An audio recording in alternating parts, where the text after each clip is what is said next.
Welcome to the Neo operational video series for software version 3.8. These videos are designed for targeted instruction to get you up to speed quickly and simply.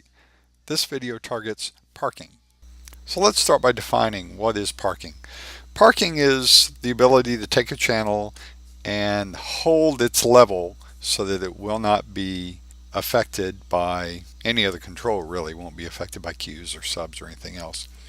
So we're currently sitting in Q1. I've got 3 queues written, and we're going to look at the queues as we have them. So Q1 has 1 through 5 to full. I'm going to hit go to run Q2, which brings up 6, and then I'm going to run Q3, which brings up 7, but also takes 1 through 5 out.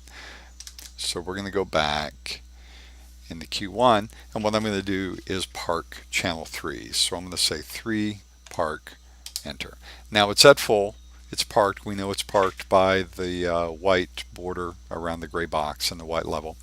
So I'll hit release to release the channel, and we'll hit go, and nothing would change anyway, but we can see as we hit go where Q3 would take 1 through 5 to 0.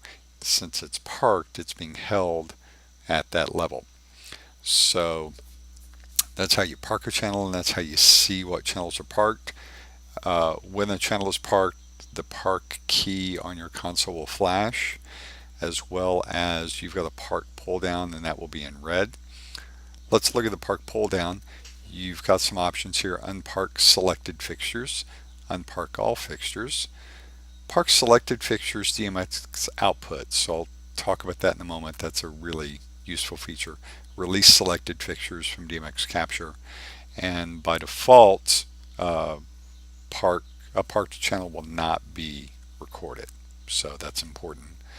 That's important to know, and that if that shows up in your pull down list, that can be turned off or changed.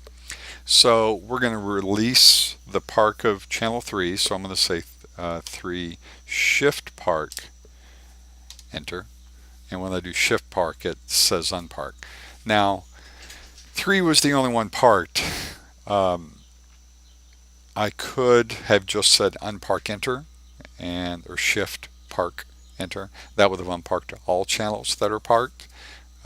Putting the channel number in front of the command means that that command will only apply to that leading channel list. So let's look at some other applications here. I'm going to say 3 at 5 park enter. So that puts it to 50% and parks it in the same command.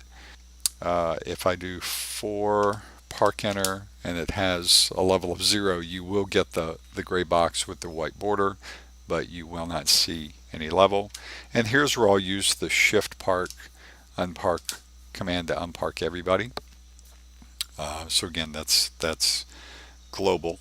Now park enter is not a command that's legal because it only applies to what is selected. Let's look at parking a moving light. So I'm going to say 101 park enter. So notice not only is the level parked, but if you look in the attribute window, you'll see that all the parameters are parked as well. And again, we'll unpark that by shift park enter. And I'll hit release. The other thing about park is if you park something and if you need to reboot, or if you shut down from one day and come in the next, parked channels will survive a reboot. So that simply means that if you reboot the console and when you come back up, channels that were parked will still be parked.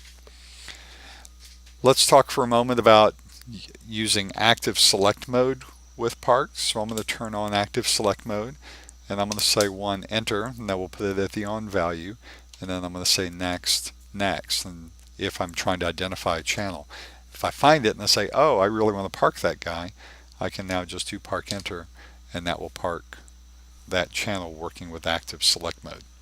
So I'm going to turn active select mode off. I'm going to shift park enter, and I'm going to release. Now, I spoke a moment ago about using your channels, a channel number to park a dimmer.